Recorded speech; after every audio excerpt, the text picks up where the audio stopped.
नमस्कार दोस्तों, जय जोहार। मैं कौशल तिवारी और बिहनिया संध्या में आपका स्वागत है। अभी तक आप लोगों ने किस्से कहानियों में सुना होगा कि पैसे की भूख आदमी को अंधा बना देता है, उसे जानवर बना देता है, उसमें अच्छे बुरे की समझ खत्म कर देता है। उसके सामने रिश्ते नाते कोई मायने नहीं रखता, केवल पैसा पैसा पैसा। तो क्या इस दौर में इसी तरीके का खेल खेला गया? देश के प्रधानमंत्री नरेंद्र मोदी ने बहुत पहले कहा था कि बिजनेस उनके खून में है। तो क्या पूरी मोदी सत्ता बिजनेस करते रही, या फिर अब जो मीम चल रहे हैं सोशल मीडिया में कि यदि दाऊद इब्राहिम के पास सत्ता होती तो वह भी वसूली का काम ईडी और सीबीआई से करती। कितने ही सवाल आप इस दौर में उठा लें, लेकिन धर्म की पट्टी बांधे लोगों को शायद यह बात समझ में नहीं आ रही है कि सत्ता उनकी जान से भी खिलवाड़ करके पैसा वसूलने का काम कर रही है। और यह मामला है दवा कंपनियों का। आप हैरान हो जाएंगे कि इलेक्ट्रॉल बॉन्ड से 35 दवा कंपनियों से 1000 करोड़ रुपए से ज्यादा रकम वसूली गई है। उसमें से 7 दवा कंपनियां ऐसी थी जिनकी दवाई मानक स्तर से बदतर स्थिति में थी, घटिया क्वालिटी की थी, लोगों की जान तक ली जा सकती थी या ली गई। ऐसी दवा कंपनियों से भी यदि इलेक्ट्रॉल बॉन्ड के जरिए पैसा कमाया गया और जांच बंद कर दी गई, उन्हें क्लीन चिट दे दिया गया, तो फिर इसे आप क्या कहेंगे? लेकिन शायद उन लोगों को यह बात दिखाई और सुनाई नहीं दे रही है जिनके आंखों में धर्म और छद्म राष्ट्रवाद का पट्टा इस कदर बांध दिया गया है कि उन्हें धर्म के अलावा कुछ दिखाई नहीं देता। सवाल सिर्फ भ्रष्टाचारियों से इलेक्ट्रॉल बॉन्ड खरीदने का नहीं है और ना ही सवाल इलेक्ट्रॉल बॉन्ड लेकर धंधा देने का है, लेकिन इससे भी बदतर और नीचता भरी बात और क्या होगी कि उन कंपनियों से भी पैसे लिए गए जो लोगों की जान को जोखिम में डालकर अपनी दवाइयां बेच रहे थे। शुरुआत कहां से करें? कितनी कंपनियों के नाम हैं? सबसे पहले शरद चंद्र रेड्डी की बात कर लेते हैं। शरद चंद्र रेड्डी सबसे चर्चित नाम है और इनकी गवाही के आधार पर ईडी ने दिल्ली के उप मुख्यमंत्री और स्वास्थ्य मंत्री को जेल में डाल के रखा है। सिसोदिया और सत्येंद्र जैन जेल की सलाखों में है, सिर्फ शरद चंद्र रेड्डी की गवाह। लेकिन शरद चंद्र रेड्डी यूं ही शराब घोटाले के आरोपी नहीं है, बल्कि वे दवा कंपनियों के मालिक हैं जिनकी दवा घटिया और बेहद ही निम्नतर स्तर की पाई गई थी। इनकी 3 दवा घटिया मानक स्तर से नीचे पाई गई। महाराष्ट्र एफडीए ने बकायदा इसकी पूरी जानकारी केंद्र सरकार को दी थी, जिसमें एक दवा है रेमडेसिविर। कोरोना काल में इस दवा की बेहिसाब न केवल बिक्री हुई बल्कि ब्लैक मार्केटिंग भी चला। यह घटिया स्तर की थी। रेमडेसिविर को लेकर कई तरह के सवाल उठे और लोगों की जान तक गई, इलाज के दौरान भी और इलाज के बाद भी। इसके अलावा आईटी बार एक और दवा थी, मोनोसेप नाम की सिरप, और इस दौरान इनकी कंपनी का शेयर 11% से ज्यादा गिरा। इसने अलग अलग समय पे लगभग 600 करोड़ रुपए चंदा दिया। अप्रैल 22 में 39 करोड़, जुलाई 23 में 10 करोड़ और अक्टूबर 23 में 11 करोड़। आप सोच नहीं सकते कि इलेक्ट्रॉल बॉन्ड किस स्तर पर खरीदी गई। और यही नहीं, यह शराब घोटाले का आरोपी था।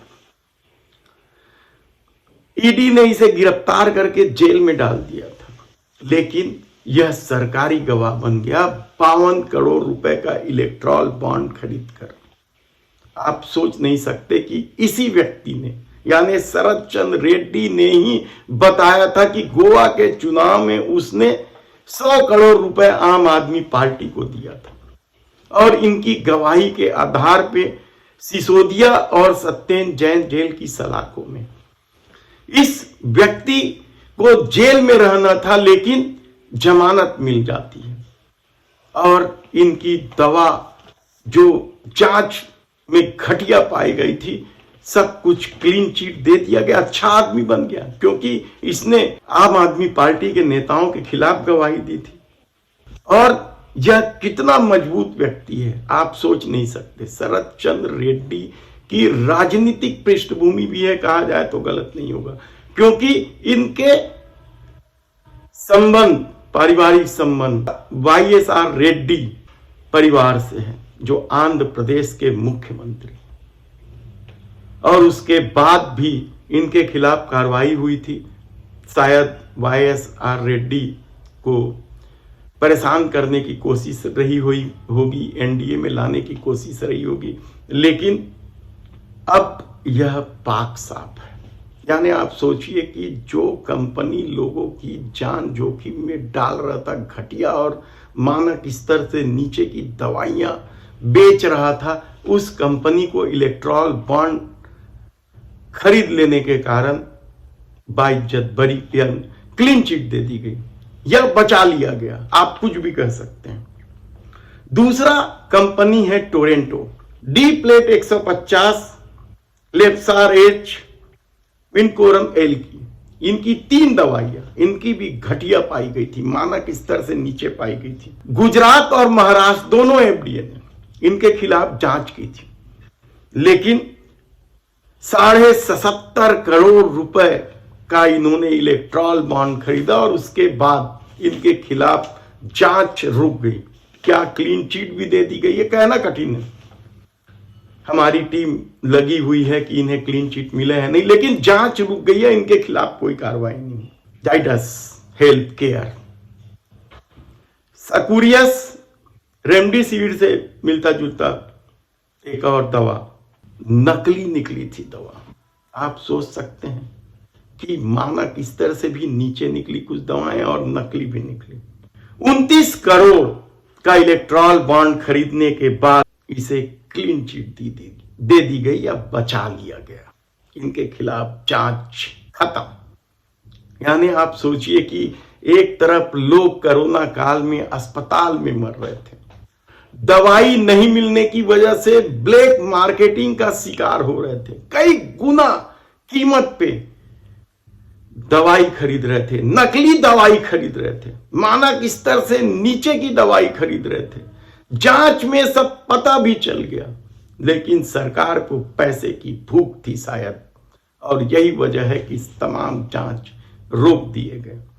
गैलमार्क टेल्मा ब्लड प्रेशर की दवा है, घटिया निकली। आप सोचिए कि आदमी इस उम्मीद में ब्लड प्रेशर की दवा खा रहा है, और ऐसे घटिया मानक स्तर की दवा खाने से कितने लोग कोमा में चले गए होंगे, या लकवा मार दिया गया होगा, या मौत के काल में समा गए होंगे। इन सब से कोई मतलब नहीं था। सरकार नोटिस भी दिया गया था, घटिया दवा पाई गई थी, लेकिन 9 करोड़ 75 लाख का बॉन्ड खरीदा गया और यह कंपनी भी जांच के दायरे से बाहर हो गई, कहा जाए तो गलत नहीं हो गई। सिप्ला इंदौर की कंपनी है, बड़ी नामी कंपनी है। 39 करोड़ 30 लाख रुपए इसने इलेक्ट्रॉल बॉन्ड खरीदा। एंटीबायोटिक इनकी एक दवा थी जिसका असर ही नहीं हो रहा था, नकली थी, मानक स्तर पे कम था, जांच हुई, सब कुछ हुआ, लेकिन उन 9 करोड़ 75 लाख रुपए इनसे मिला और सब कुछ समाप्त। हालांकि एंटीबायोटिक से बहुत ज्यादा फर्क नहीं पड़ा होगा, कुछ फेफड़े वगैरह या लीवर वगैरह डैमेज हुए होंगे।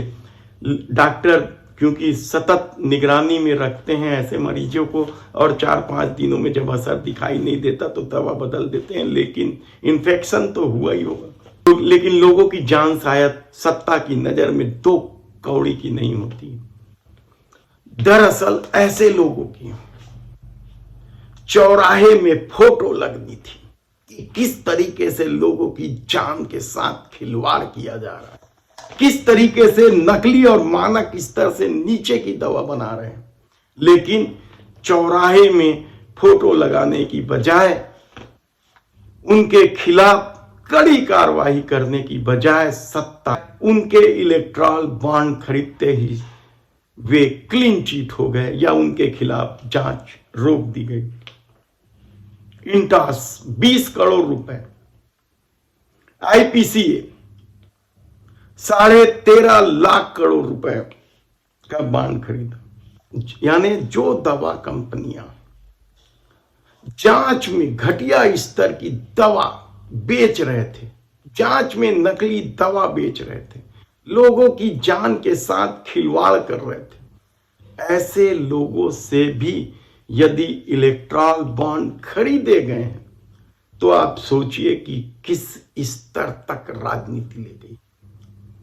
शायद उन आंख में पट्टी बांधे लोगों को नहीं मालूम कि उनके परिवार में भी यदि कोई इस दौरान बीमार पड़े होंगे और इन कंपनियों की दवा का सेवन किए होंगे तो क्या असर पड़ा होगा।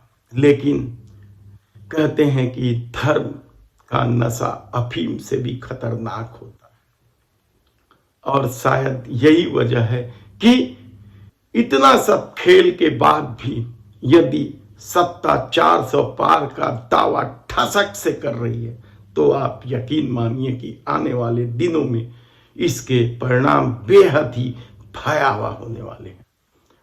धन्यवाद।